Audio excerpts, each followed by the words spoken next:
सुप्रभात बच्चों, आज हम आपकी पाठ्य पुस्तक हिंदी के पाठ 4 का अध्ययन करेंगे जिसका शीर्षक है साइकिल की सवारी। तो चलिए पाठ को पढ़ते हैं और जानते हैं साइकिल की सवारी के विषय में। पाठ के लेखक हैं सुदर्शन जी और ये जो पाठ है हास्य व्यंग्यपूर्ण शैली में लिखा गया है, मतलब मनोरंजन के उद्देश्य से लिखा गया है। तो चलिए पाठ को पढ़ते हैं।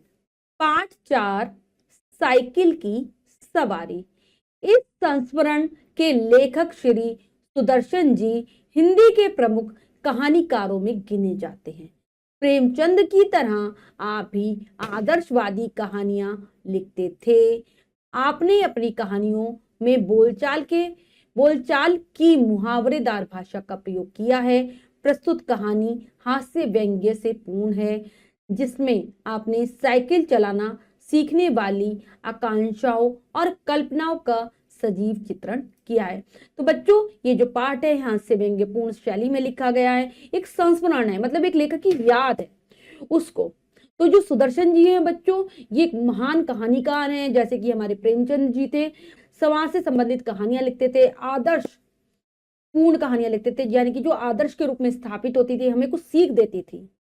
और ऐसे ही ये लिखते थे सुदर्शन जी।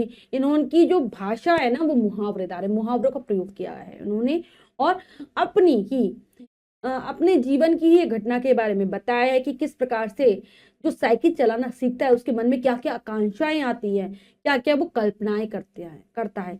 तो चलिए पाठ को पढ़ते हैं और जानते हैं लेखक की साइकिल की सवारी को। शायद सन 1932 ईस्वी की बात है। बैठे बैठे ख्याल आया, चलो साइकिल चलाना सीख लें। आखिर इसमें मुश्किल क्या है। कूदकर चढ़ गए और ताबड़तोड़ पांव मारने लगे, और जब देखा कि कोई राह में खड़ा है तो टन टन करके घंटी बजा दी। न हटा तो क्रोधपूर्ण आंखों से उसकी तरफ देखते हुए आगे निकल गए। क्या कह रहे हैं कि जैसे ही क्या करूं, साइकिल पर कूदकर एकदम से चढ़ जाऊं और लगातार एकदम से जल्दी जल्दी पैर मारने लगो, और जब देखो कि रास्ते में कोई खड़ा है तो एकदम से घंटी बजा दो, और अगर वो आगे से ना हटे तो गुस्से भरी आंखों से उसे देखते हुए साइड से निकल जाओ। हमने निश्चय कर लिया कि चाहे जो हो जाए परवाह नहीं, सीखेंगे और यार दोस्तों को हैरान कर देंगे। तो क्या कह रहे हैं लेखक कि उन्होंने मन में निश्चय कर लिया था, दृढ़ निश्चय, कि कुछ भी हो जाए हमें तो साइकिल चलाना जरूर सीखना है।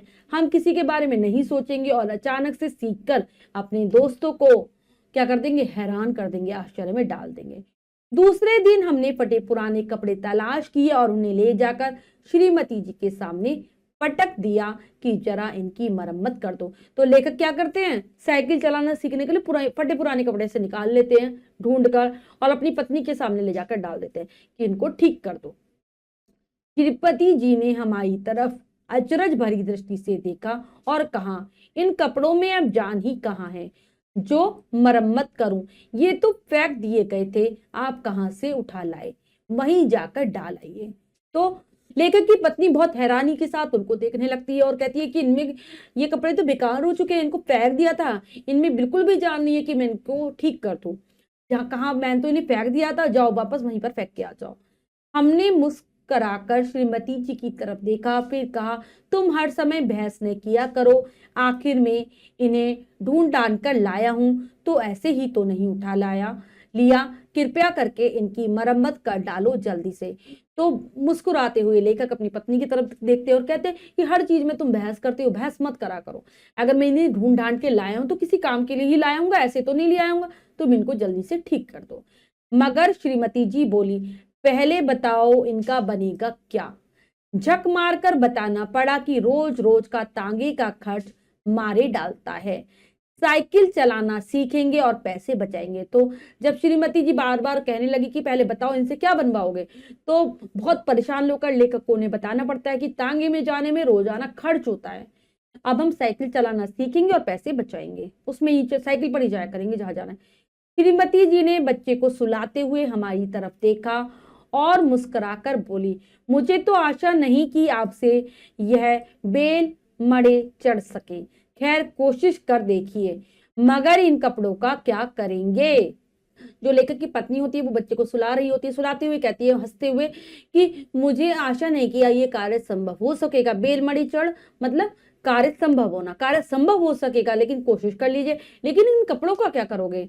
हमने जरा रौब से कहा, आखिर बाइसिकल से एक दो बार गिरेंगे या नहीं, और गिरने से कपड़े फटेंगे या नहीं। जो जाहिल हैं वे नए कपड़ों का नुकसान कर बैठते हैं, जो बुद्धिमान है वे पुराने कपड़ों से काम चलाते हैं। और हमारा ख्याल है हम बुद्धिमान है। क्या कहती है, क्या कहते हैं लेखक अपनी पत्नी से, कि जब हम साइकिल चलाना सीखेंगे तो एक दो बार जरूर गिरेंगे और गिरने से कपड़े फट जाएंगे। जो मूर्ख लोग होते हैं, जाहिल मतलब मूर्ख लोग होते हैं, वो नए कपड़ों का नुकसान कर देते हैं, लेकिन जो बुद्धिमान है वो पुराने कपड़ों से काम चलाते हैं। और हम अपने आप को बुद्धिमान समझते हैं, ऐसा कहते हैं लेखक। मालूम होता है कि हमारी युक्ति का जवाब हमारी स्त्री के पास कोई नहीं था, क्योंकि उन्होंने हमारी बात का कोई जवाब नहीं दिया और उसी समय मशीन मंगवाकर कपड़ों की मरम्मत शुरू कर दी। तो जो लेखक ने युक्ति बताई थी, तरकीब बताई थी, उसका जवाब उनकी पत्नी के पास भी नहीं था, और इसलिए उसने वह मतलब उनकी बात का कोई जवाब नहीं देती और मशीन मंगाकर कपड़े सिलने लगती है, मतलब कपड़ों की मरम्मत शुरू कर देती है। अब हमारे सामने सवाल यह आया कि अपना उस्ताद बनाए किसे। पहले तो सोचा कि बिना उस्ताद के सीखे, मगर फिर सोचा कि आदमी जो काम सीखना चाहे नियम से सीखे, नहीं तो नुकसान उठाता है और दुनिया उस पर हंसती है। इसीलिए यह तो निश्चय कर लिया कि किसी को उस्ताद बनाए, लेकिन किसे। अब एक सवाल तो हल हो गया था कि उन्होंने कपड़ों की मरम्मत करा ली थी, लेकिन दूसरी समस्या कि अपना किसको गुरु बनाए, उस्ताद मतलब गुरु किसे बनाए। पहले तो सोचा कि बिना गुरु के ही काम चला ले, लेखक सोचते हैं, लेकिन फिर उन्होंने सोचा कि हर काम को हमें नियम से सीखना चाहिए, वरना हमें परेशानी उठानी पड़ सकती है और दुनिया हंसेगी अलग। इसलिए उन्होंने सोचा कि गुरु तो जरूर बनाएंगे, लेकिन किसे, ये समस्या थी। इसी उधेड़ बुन में बैठे थे कि तिवारी लक्ष्मी नारायण आ गए और बोले, अम्मा हो जाए एक बाजी शतरंज की, जरा आवाज दो लड़के को शतरंज और मोहरे उठा लाए, आज हम तुम्हें हराएंगे। इतने ही देर में वो अपने सोच विचार में गुम बैठे हुए थे लेखक, तभी उनके मित्र तिवारी लक्ष्मी नारायण आ जाते हैं और बोलते हैं कि चलो एक शतरंज की बाजी खेल लेते हैं, लड़के से मोहरे और शतरंज मंगा लो और आज हम तुम्हें हराना चाहते हैं। हमने सिर हिलाकर जवाब दिया, नहीं तिवारी, आज तो जी नहीं चाहता, आज नहीं खेलेंगे हम। तो लेखक उन्हें सिर हिलाकर जवाब देते कि नहीं नहीं, आज हमारा खेलने का मन नहीं है, आज नहीं खेलेंगे हम। तिवारी ने अपने घुटे हुए सिर से टोपी उतारकर हाथ में ले ली और चोटी पर हाथ फेर कर बोले, हम तो इतनी दूर से चलकर आए हैं कि एक दो बाजियां खेलेंगे, तुमने कह दिया जी नहीं चाहता। हमने कहा अगर जी ना चाहे तो क्या करें। तो अपने सिर से टोपी उतारकर तिवारी उनसे कहते हैं, अपनी चोटी पर हाथ फिराते हुए, हम तो इतनी दूर से आए हैं तुम्हारे साथ शतरंज की एक दो बाजियां खेलने के लिए और तुम खेलना ही नहीं चाहते। और तो लेखक कहते कि जब हमारा मन ही नहीं कर रहा तो हम क्या करें। यह कहते कहते हमारा गला भर आया, तिवारी का दिल पसीज गया, हमारे पास बैठकर बोले, अरे भाई मामला क्या है, घर वाली से झगड़ा तो नहीं हो गया। हमने कहा तिवारी भैया क्या कहे, सोचा था साइकिल चलाना ही सीख लें, मगर अब कोई ऐसा आदमी नहीं दिखाई देता जो हमारी सहायता करे। तुम ही बताओ, है कोई ऐसा आदमी तुम्हारे ख्याल में। तो जब लेखक ने कहा कि हमारा जी नहीं कर रहा, तो उनके ऐसा लगा कि जैसे वो रोने वाले हैं। यह देखकर जो उनके मित्र थे तिवारी, वो उनके जो मतलब उनमें दया आ जाती है, दया का भाव आ जाता है, बैठते हैं, पूछते हैं कि क्या बात हो गई, तुम्हारी पत्नी से लड़ाई झगड़ा हो गया है। तो हमने बताया कि हमने तो सोचा कि बैठे बैठे साइकिल चलाना सीख लेते हैं, लेकिन कोई ऐसा आदमी दिखाई नहीं दे रहा जिसको हम अपना गुरु बना ले और जिससे साइकिल चलाना सीख ले। क्या तुम्हारी नजर में है कोई ऐसा व्यक्ति। तिवारी सोच में पड़ गए। हमने फिर आग्रह किया, भाई बताओ भी। तिवारी, आदमी तो ऐसा है एक, मगर वह मुफ्त में नहीं सिखाएगा, फीस लेगा, दे सकोगे, हम कितने दिन में सिखा देगा। तो तिवारी ने कहा है तो एक आदमी, लेकिन वो फ्री में नहीं सिखाएगा, मुफ्त में नहीं सिखाएगा, पैसे लेगा, फीस लेगा। तो हमने भी हाँ कर दी, कहा कितने दिन में सिखा देगा। तिवारी, यही 10-12 दिन में। हम, और फीस क्या लेगा। तो कहते 10-12 दिन में सिखा देगा। तो फिर लेखक पूछते और फीस कितनी लेगा। तिवारी, औरों से 25 लेता है, तुमसे 20 ले लेगा हमारी खातिर, इससे कम पर राजी ना होगा। वो कहते कि औरों से तो 25 रुपए लेता है, लेकिन तुमसे 20 ले लेगा, क्योंकि बहुत पुराने समय की ये बात है बच्चों, तो उससे कम में तैयार नहीं होगा। हमने तिवारी से इतना ही कहा कि जाकर मामला तय कराओ, मगर जी में खुश हो रहे थे कि साइकिल चलाना आ जाए तो एक ट्रेनिंग स्कूल खोल दे और 300-400 रुपया महीना कमाने लगे। तो तिवारी से वो कह देंगे कि जाओ पक्का कर दो, बस सीखने की बात हमारी। लेकिन हम मन ही मन, जो लेखक होता है मन ही मन बहुत खुश हो रहा होता है। क्यों? कि वो सोचता है कि वो साइकिल चलाना सीख लेगा। जैसे कि शेख चिल्ली होता है ना, खाली पुलाव पकाता है, ऐसे ही लेखक पका रहे थे कि फिर वो एक ट्रेनिंग स्कूल खोल लेगा जहां पर वो साइकिल सिखाया करेगा और 300-400 रुपया महीना कमा लिया करेगा। इधर तिवारी जी मामला तय करने गए, उधर हमने यह शुभ समाचार जाकर श्रीमती जी को सुनाया कि कुछ दिनों बाद हम एक ऐसा स्कूल खोलने वाले हैं जिसमें 300-400 रुपया महीना की आमदनी होगी और हम स्कूल में लड़कों को साइकिल चलाना सिखाएंगे। लेखक अपने मित्र को तो मामला तय करने के लिए भेज देते हैं, मतलब कि उन्हें साइकिल सिखाने के लिए उस्ताद से बात करने के लिए भेज देते हैं और जाकर अपनी पत्नी को यह खबर देते हैं कि वो बहुत थोड़े ही दिनों में एक स्कूल खोलने वाले हैं जहां पर वो 300-400 रुपया महीना कमाएंगे और लड़कों को साइकिल चलाना सिखाएंगे। श्रीमती जी बोली, पहले आप तो सीख लो, फिर स्कूल भी खोल लेना। मैं तो समझती हूँ कि तुम सीख ही न सकोगे, दूसरों को सिखाना तो दूर की बात है। तो उनकी पत्नी क्या जवाब देती है कि पहले खुद तो सीख लो फिर औरों को सिखाना, और मुझे तो लगता है कि तुम सीख ही नहीं पाओगे, दूसरों को सिखाना तो दूर की बात है। हमने बिगड़ कर कहा, यह तुम में बड़ी बुरी आदत है कि हर काम में टोक देती हो। पहले तो शायद सीखते या ना सीखते, मगर अब तो जरूर सीखेंगे। तो लेखक को गुस्सा सा आ जाता है अपनी पत्नी पर कि ये तुम्हारे अंदर बहुत खराब आदत है, हर काम में रोका टोकी करती हो। पहले तो हमें लगता था कि सीखे या ना सीखे, लेकिन अब तो जरूर सीखेंगे क्योंकि तुमने ऐसी बात बोल दी। श्रीमती जी बोली, मैं तो कहती हूँ तुम हवाई जहाज चलाओ, साइकिल क्या चीज है, पर तुम्हारे स्वभाव से डर लगता है। एक बार गिरोगे तो देख लेना, साइकिल वहीं फेंक फाक कर भाग आओगे। तो कहती है कि मैं ऐसा नहीं चाहती कि तुम कुछ ना सीखो, मैं तो चाहती तुम हवाई जहाज भी चलाओ, साइकिल तो छोटी सी चीज है, लेकिन तुम्हारी आदत से मुझे डर लगता है। एक बार अगर तुम गिर गए ना, साइकिल को वहीं फेंक कर यहाँ पर भाग कर आ जाओगे। इतने में तिवारी ने बाहर से आवाज दी। हमने जाकर देखा उस्ताद साहब खड़े हैं। हमने शरीफ विद्यार्थियों के समान श्रद्धा भाव से हाथ बांधकर प्रणाम किया और खड़े हो गए। उस्ताद ने हमें घूर कर देखा। हमने कहा, उस्ताद कल सवेरे ही आ जाना, हम तैयार रहेंगे। इतने में उनके मित्र तिवारी जी आ जाते हैं, बाहर से आवाज लगाते हैं। जब लेखक बाहर जाकर देखते हैं तो उनके साथ उस्ताद यानी कि गुरु भी आए थे सिखाने वाले। तो लेखक भी जैसे बच्चे, अच्छे बच्चे होते हैं ना, प्रणाम करते हैं, ऐसे ही वो भी हाथ जोड़कर अपने गुरु को प्रणाम करते हैं और उस्ताद भी उन्हें घूर कर देखने लगता है और वो कह देते हैं कि कल से हमें सिखाने के लिए आ जाना, हम तैयार रहेंगे। अब रात को आराम की नींद कहाँ, बार बार चौंकते थे कि कहीं सूरज तो नहीं निकल आया। जरा भी ऊंघ जाते तो साइकिल के सपने आते।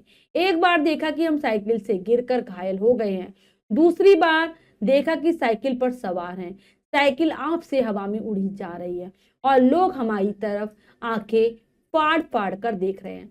तो जब लेखक को पता चल गया कि कल से उन्हें साइकिल सीखना है, तो हम लोगों के साथ भी क्या होता है, जब भी हम कुछ नया सीख रहे होते हैं तो पूरी रात हमें नींद नहीं आती, सपने आते रहते उस चीज की। ऐसे ही लेखक के साथ हो रहा था, उन्हें नींद नहीं आ रही थी, हल्की सी भी नींद आती थी तो साइकिल के सपने आ रहे थे। कभी एक बार वो देखते हैं कि वो साइकिल से गिर गए, उनके चोट लग गई। दूसरी बार देखते हैं कि वो साइकिल पर चढ़कर साइकिल को चला रहे हैं और बहुत तेजी से साइकिल हवा में जैसा लगता है जैसे उड़ रही हो और लोग आश्चर्य से उनकी तरफ देख रहे हैं। जब आंखें खुली तो दिन निकल आया था। अभी उस्ताद के साथ घर से निकले ही थे कि बिल्ली रास्ता काट गई और एक लड़के ने चीख दिया। बाजार में पहुंचकर देखा कि हर आदमी जो हमारी तरफ देखता है मुस्कुराता है। अब हम हैरान थे कि बात क्या है। एकाएक हमने देखा कि हमने जल्दी और घबराहट में पायजामा और अचकन दोनों उल्टे पहन लिए थे। लोग इसी पर हंस रहे हैं। सिर मुड़ाते ही ओले पड़े। तो जब आंख खुलती है लेखक की तो वो देखता है कि दिन निकल आया और उस्ताद के साथ घर से निकल जाते हैं साइकिल सीखने के लिए। जैसे ही रास्ते में पहुंचते हैं, पहले तो बिल्ली रास्ता काट जाती है, फिर एक लड़का चीख देता है, पहले से ही अपशकुन हो जाता है। फिर जब वो बाजार में पहुंचे तो देखते हैं कि हर आदमी उनको ही देख रहा है और मुस्कुरा रहा है। पहले वो आश्चर्य में पड़ जाते हैं कि ऐसा क्या हो गया कि हर कोई हमारी तरफ देखकर हंस रहा है। तब देखते हैं कि जल्दी जल्दी में और घबराहट के कारण, हर किसी को घबराहट होती है ना नई चीज सीखने की, ऐसे ही लेखक हो रही थी। वो उन्होंने उल्टा पजामा और उल्टी ही अचकन पहन ली थी, मतलब जो थोड़ा लंबा कुर्ता होता है बच्चों, उसको अचकन कहा जाता है, जिसपे बटन लगे होते हैं, वो पहन ली थी। और इसी के कारण लोग हंस रहे थे। तो लेखक क्या कह रहे हैं, सिर मुड़ाते ही ओले पड़ गए, यानी कि कार्य शुरू हुआ नहीं कि उसमें रुकावटें आने लगी। हमने उस्ताद से माफी मांगी और घर लौट आए। पहला दिन व्यर्थ गया। तो लेखक अपने गुरु से माफी मांगते हैं और घर वापस चले जाते हैं। दूसरे दिन निकले तो हमारे घर के पास जो लाला साहब रहते हैं वे सामने आ गए और मुस्कुराकर बोले, कहिए कहाँ जा रहे हैं। दूसरे दिन जैसे ही लेखक साइकिल के लिए निकलता है तो रास्ते में उनके घर के पास एक लाला साहब रहते हैं, वो उन्हें टोक देते हैं। हंसते हुए कहते हैं, कहाँ जा रहे हैं। हमने जल भुनकर जवाब दिया, नरक को जा रहे हैं, आप भी चलेंगे क्या, बड़ी अच्छी जगह है। तो लेखक को गुस्सा आ जाता है, अगर जब भी हम कहीं निकल रहे हो अच्छे काम के लिए और कोई हमें टोक दे तो गुस्सा आता है, ऐसे लेखक को आता है। वो कहते हैं कि नरक जा रहे हैं, उल्टा पुल्टा जवाब देते, कहते हैं नरक जा रहे हैं, बड़ी अच्छी जगह है, आप भी चलो। लाला, अरे मैंने तो केवल यही पूछा कि आप कहाँ जा रहे हैं। तो कहते हैं कि मैंने तो, अरे गुस्सा क्यों हो रहे हो, मैंने तो केवल यही पूछा कहाँ जा रहे हो हम। और लेखक क्या कहते हैं, हम और हमने प्रार्थना की है, नरक को जा रहे हैं, 2 आदमियों की जगह खाली रखते हैं, और हमने भी बताया कि हम नरक में जा रहे हैं, 2 आदमियों की जगह तुम भी चलो। लाला, भगवान जानता है कि मुझे यह मालूम न था कि आप किसी जरूरी काम से जा रहे हैं। तो लाला जी भी समझ जाते कि जरूरी काम से जा रहे हैं और मैंने टोक दिया। कहता मुझे नहीं पता था, और ये मैं सच कह रहा हूँ, भगवान जानता है इस बात को कि मैंने इसलिए पूछ लिया, मुझे नहीं पता था कि तुम जरूरी काम से जा रहे हो। ठीक है, क्या कहता है, तो हम बेकार घूमा करते हैं, मानो हमारा दिमाग खराब है। उधर उस्ताद साहब ने साइकिल की घंटी बजाकर हमें अपने पास बुलाया और बोले, मैं एक गिलास लस्सी पी लूं, आप जरा 2 मिनट के लिए साइकिल थामिए। तो लेखक को तो गुस्सा आ रहा था, कहता है कि जैसे हम तो बेकार ही घूमते रहते हैं, या हमारा दिमाग खराब है। तो तभी लेखक के जो गुरु थे वो उन्हें घंटी बजाकर अपने पास बुलाते और कहते हैं, मैं एक गिलास लस्सी पी लेता हूँ, तुम 2 मिनट के लिए साइकिल को पकड़ लो। उस्ताद साहब जब लस्सी पीने लगे तो हमने साइकिल के पुर्जों की परीक्षा शुरू की।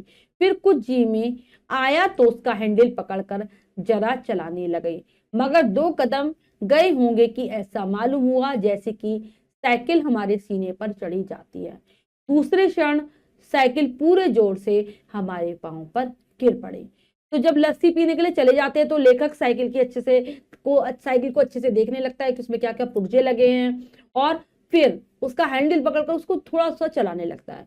2-4 कदम ही वो चलता है तो उसे लगता है कि जैसे साइकिल बहुत भारी सी हो गई और उनके ऊपर गिरने वाली है, और फिर अचानक ही साइकिल उनके पांव पर गिर जाती है बहुत जोर से।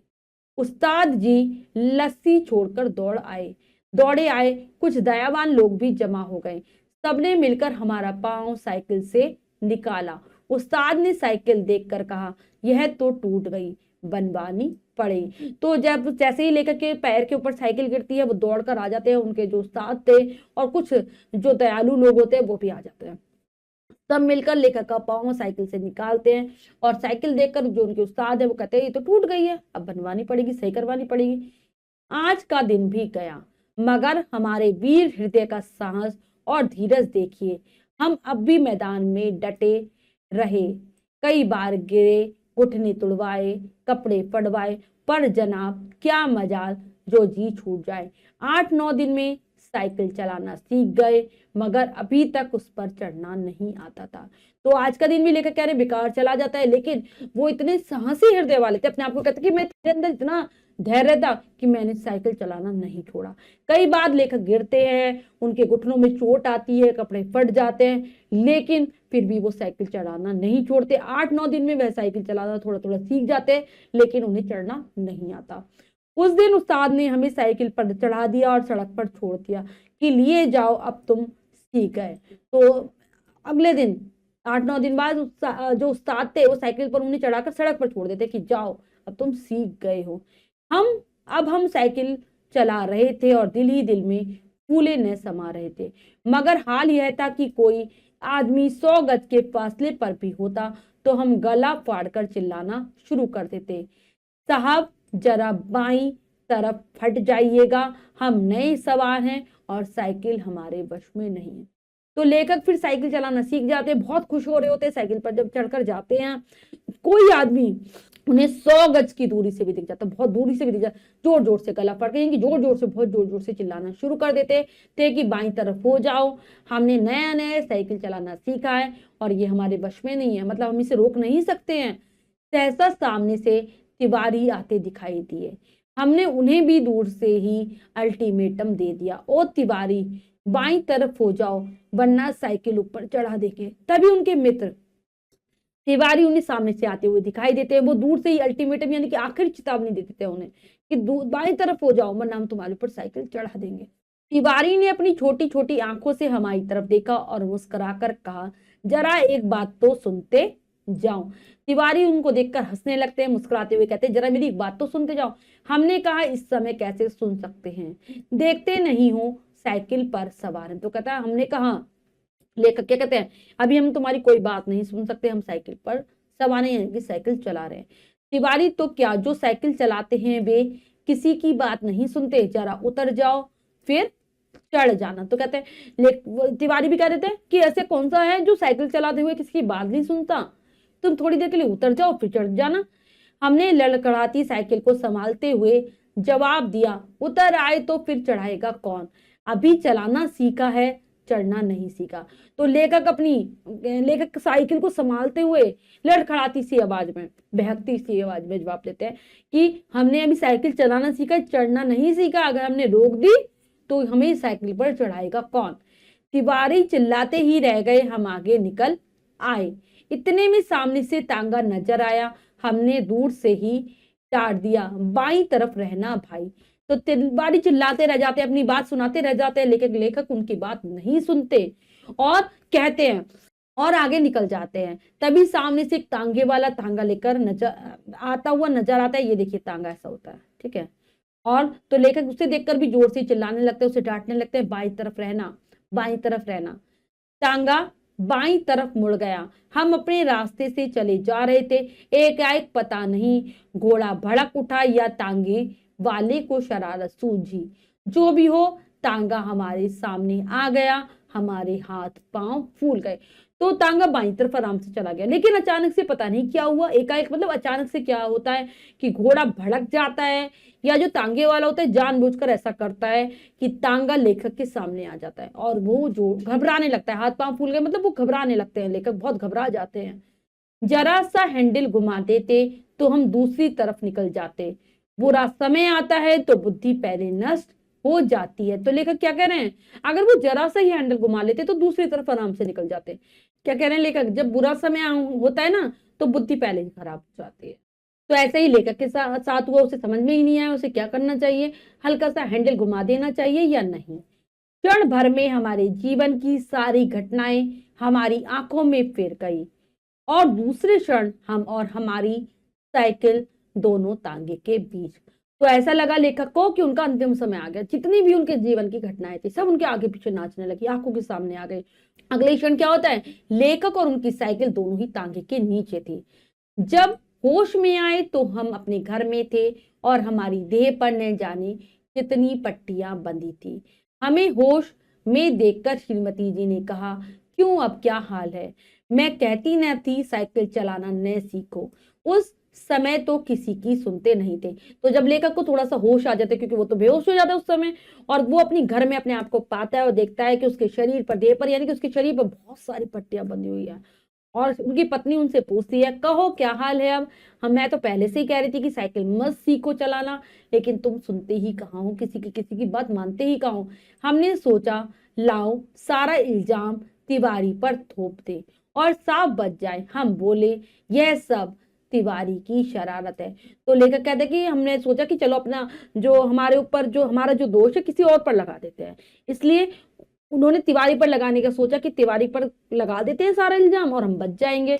और हमने कहा ये तिवारी की शरारत है। श्रीमती जी ने मुस्कुराकर जवाब दिया, यह तो तुम उसको चकमा दो जो कुछ समझता न हो। उस तांगे पर मैं ही बाल बच्चों को लेकर घूमने निकली थी कि चलो सैर भी कर आएंगे और तुम्हें साइकिल चलाते हुए भी देख आएंगे। तो लेकिन जो उनकी पत्नी है वो हंसने लगती है धीरे धीरे और कहती है कि ये तुम धोखा उसको देना जो तुम्हें ना जानता हूँ, जो तुम्हारी बातों को ना समझता हूँ। उस तांगे पर मैं ही बाल बच्चों को लेकर घूमने निकली थी, तुम्हारे बच्चों को लेकर घूमने निकली थी, और मैंने यही सोचा था कि चलो घूम भी आती हूँ और तुम्हें साइकिल चलाता हुआ भी देख लूंगी। हमने लाजवाब होकर आंखें बंद कर ली। उस दिन के बाद फिर कभी हमने साइकिल को हाथ नहीं लगाया। तो लेखक क्या कर रहा है कि लाजवाब मतलब निरुत्तर होना, वो कहता है कि हमने अपनी आंखें बंद कर ली कि हमारे पास कोई उत्तर ही नहीं था, क्या उत्तर दे। और उस दिन के बाद लेखक ने कभी साइकिल को हाथ नहीं लगाया। तो ये था पाठ साइकिल की सवारी, जिसके माध्यम से हमने जाना कि किस प्रकार से लेखक ने साइकिल की सवारी की, कैसे उन्होंने साइकिल चलाना सीखा। तो अब हम बच्चों पाठ के शब्दार्थ कर लेते हैं। ताबड़तोड़, लगातार, बेल मढ़े चढ़ना, कार्य संभव होना, जाहिल, अशिक्षित और मूर्ख, युक्ति, तर्क, उस्ताद, गुरु, उधेड़, बुन, निरंतर विचार, जी, मन, दिल पसीजना, दया आना, शरीफ, सज्जन, सिर मुड़ाते ही ओले पड़ना, कार्य आरंभ होते ही उसमें बाधा पड़ना, फूले न समाना, बहुत खुश होना, हाल, दशा, गला फाड़कर बहुत जोर से, वश, काबू, अल्टीमेटम, अंतिम चेतावनी, एकाएक, अचानक, हाथ पांव फूल जाना, घबरा जाना, देह, शरीर, इल्जाम, दोष, चकमा देना, धोखा देना, लाजवाब, निरुत्तर। तो ये हैं पाठ के शब्दार्थ जिन्हें आप बहुत अच्छे से याद करने का प्रयास करेंगे। अब हम पाठ का अभ्यास कार्य कर लेते हैं, जो कि है लिखिए में से। पहला प्रश्न पढ़ते हैं, करने का प्रयास करते हैं। सही उत्तर वाले गोले को रंगिए। प्रश्न में 4 विकल्प है, 3 विकल्प गलत है, 1 विकल्प सही है। हमें सही विकल्प को चुनना है, सही का निशान लगा देना है। करते हैं। लेखक को क्या सीखने का ख्याल आया? साइकिल, कार, ट्रैक्टर, बस्तों से साइकिल सीखने का ख्याल आता है। फटे पुराने कपड़ों की मरम्मत किसने की? दर्जी ने, लेखक की पत्नी ने, बहन ने, दादी ने। तो लेखक की पत्नी ने। लेखक स्वयं को समझता था मूर्ख, बेवकूफ, बुद्धिमान, सभी गलत। वह स्वयं को बुद्धिमान मानते थे लेखक। तिवारी ने साइकिल सिखाने के लिए कितनी फीस बताई? 10 रुपए, 12 रुपए, 15 रुपए, 20 रुपए। तो वह 20 रुपए बताते हैं। लेखक जैसे ही घर से निकला तो किसने रास्ता काट दिया? बिल्ली ने, कुत्ते ने, चूहे ने, गधे ने। तो बिल्ली उनका रास्ता काट देती है। तांगे पर कौन बैठी थी? लेखक की बहन, लेखक की दादी, लेखक की पत्नी। ये सभी तो लेखक की पत्नी बैठी हुई थी। फिर नेक्स्ट है रिक्त स्थान भरिए। तो बच्चों यहाँ पर कुछ वाक्य हैं, अधूरे हैं, हमें उन्हें उचित शब्दों से भरना है। करते हैं। जक मारकर बताना पड़ा कि रोज रोज का तांगे का खर्च मारे डालता है। तिवारी ने घुटे हुए सिर। अगला है, हम स्कूल में लड़कों को साइकिल चलाना सिखाएंगे। इतने में तिवारी ने बाहर से आवाज दी, जरा सा हैंडल घुमा देते तो हम दूसरी तरफ निकल जाते। मैंने लाजवाब होकर आंखें बंद कर ली। तो बच्चों ये कार्य हमने अच्छे से पूर्ण कर लिया है। समाचार इसके बाद जो भी कार्य दिया गया है वो आपको स्वयं करना है सुंदर अक्षरों में अपनी अभ्यास पुस्तिका में। यहाँ पर बिंदी और लगा देंगे आंखें। बच्चों आज हमने पाठ के माध्यम से जाना कि किस प्रकार से लेखक ने साइकिल की सवारी की और हंसते हंसते हमने पूरे पाठ को पढ़ा। आशा करती हूँ यह पाठ आपको बहुत अच्छे से समझ आ गया होगा। पाठ को फिर से जरूर पढ़ेंगे, शब्दार्थों को याद कर लेंगे। मिलते हैं अगली कक्षा में नए पाठ के साथ। तब तक के लिए स्वस्थ रहिए, प्रसन्न रहिए। धन्यवाद।